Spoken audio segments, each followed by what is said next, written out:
Hello friends, आज आपण गणेश पुराणमधला 10वा अध्याय पाहतोय. सृष्टीची निर्मिती, मधु कैटभ्य दैत्यांचा वध. ब्रह्मदेवाची कथा ऐकून सोमकंतास अत्यानंद झाला. पुढील वृत्तात ऐकण्यासाठी उत्सुक झालेला राजा भृगु ऋषींना म्हणाला, हे मुनीश्वरा, श्री गजाननाकडून वर प्राप्त झालेल्या ब्रह्मदेवाने सृष्टी निर्मिती कशी केली ते कृपा करून सांगावे. भृगु म्हणाले, ब्रह्मदेवाने सर्वप्रथम 7 मानसपुत्र निर्माण केले, पण घोर तपश्चर्या करून ते मुक्त झाले. त्यानंतर त्यांना पुन्हा 7 मानसपुत्र उत्पन्न केले, पण ब्रह्मदेवाच्या प्रजोत्पादनाच्या कार्यात त्याचाही हातभार लागला नाही. तपोयोगाने ज्ञानी होऊन तेही मुक्त झाले.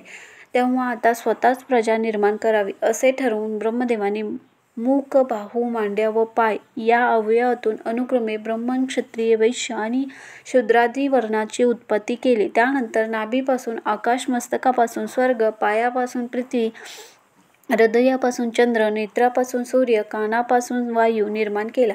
त्यानंतर समुद्र, नद्या, पर्वत, वनस्पती उत्पन्न केल्या. त्याचवेळी निद्रास्त असलेल्या विष्णूच्या कानातून मधु व कैटभ असे 2 राक्षस निर्माण झाले. 11 विक्राळ आणि महाबलाढ्य अशा त्या राक्षसांनी ब्रह्मदेवास छळण्यास सुरुवात केली. वेदशास्त्राची निंदा, देवदिकासह साधुजनांना छळणे असा उपक्रम त्याने केला. त्यांच्या भीषण अत्याचाराने चराचरात धडकी भरली. पृथ्वी चळाचळ कापू लागली. शेषासही थरकाप भरला. सरते शेवटी ब्रह्मदेवावरच धावून गेले. ईश्वरी कार्यात अंगतुकाप्रमाणे उलटलेले राक्षसाचे विघ्न आता आपला घास घेतल्याशिवाय स्वस्थ बसणार नाही याची जाणीव होताच चतुरानन विष्णूला जागृती यावी यासाठी निद्रादेवीची प्रार्थना केली. म्हणाला, हे अगाध शक्तिशालिनी निद्रादेवते, या दोन्ही राक्षसांनी पूर्वजन्मी माझे थोर तप आचरून मला प्रसन्न करून घेतले होते. थोर भक्त जाणून मी त्यांना अनेक वर दिले, पण त्यांचा उलट परिणाम झाला आणि आज उन्मत्त झालेले हे दोन्ही राक्षस मलाच खायला उठले आहेत. याचा वध करणे केवळ विष्णूलाच शक्य आहे. तरी कृपा करून तू विष्णूला सोड. श्री विष्णू जागृत होईपर्यंत त्या उन्मत्त दैत्यद्वीने प्रचंड हैदोस घातला.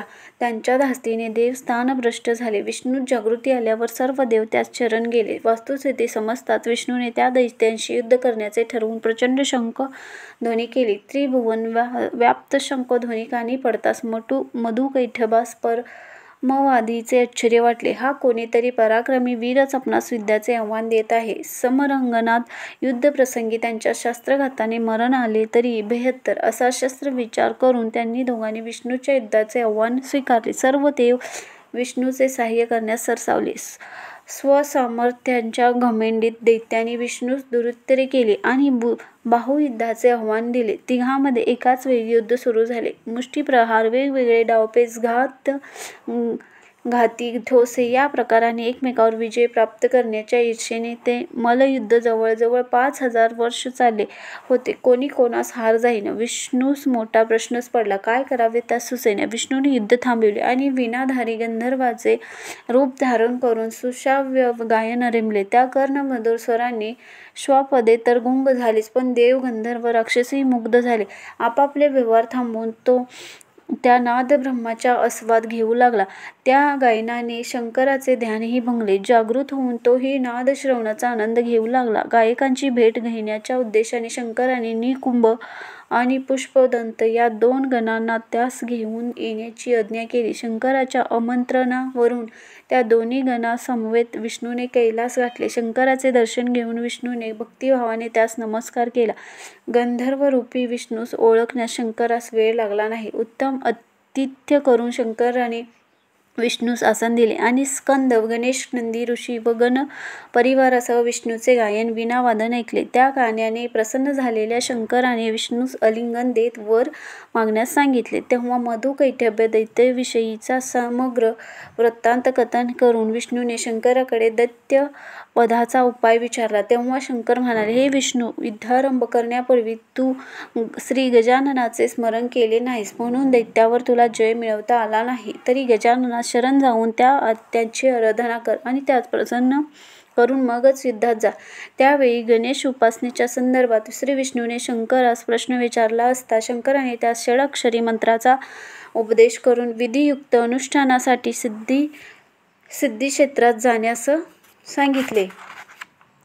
सिद्धी क्षेत्रात निवास करून विष्णूने शंकराने सांगितल्याप्रमाणे षडाक्षरी गणेश मंत्राचे विधियुक्त अनुष्ठान केले. 100 वर्षा इतका प्रदीर्घ कालखंड जपानुष्ठान पूर्ण झाल्यावर प्रसन्न झालेला गजानन त्यासन्मुख प्रगट होत म्हणाला, तुझ्या तपश्चर्येने मी संतुष्ट झालो आहे, तरी वर मागून घे. श्री विष्णूने अत्यंत भक्तियुक्त वचनाने त्याची स्तुती केली आणि मधुकैटभासहित कुणीही उन्मत्त राक्षस निर्माण झाल्यास त्याच्या संहाराचे सामर्थ्य मागितले.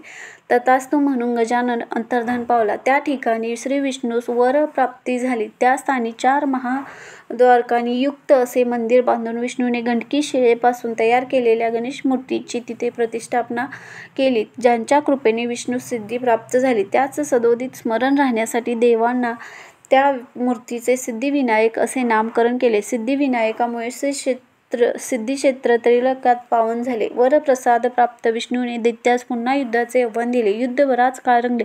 तेव्हा त्यांना परास्त करण्यासाठी विष्णूने नवीन खेळी खेळली. युद्ध थांबवित तो दैत्यास म्हणाला, तुमचे युद्धकौशल्य आणि धैर्य पाहून मी प्रसन्न झालो आहे. घ्या, हवा तो वर मागून घ्या. यावर समर्थांच्या उन्माद चढलेल्या मधुकैटभ विष्णूकडे पाहत म्हणाले, तू काय आम्हाला वर देणार?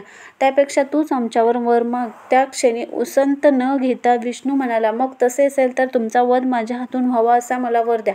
शब्दात फसलेल्या मधुकैटभास काय करावे ते सुचेना. त्यांनी सभोवती नजर फिरवली तेव्हा सर्व सृष्टी जलमय झालेली त्यांच्या दृष्टीस पडली. ते म्हणाले, हे महाप्रभू,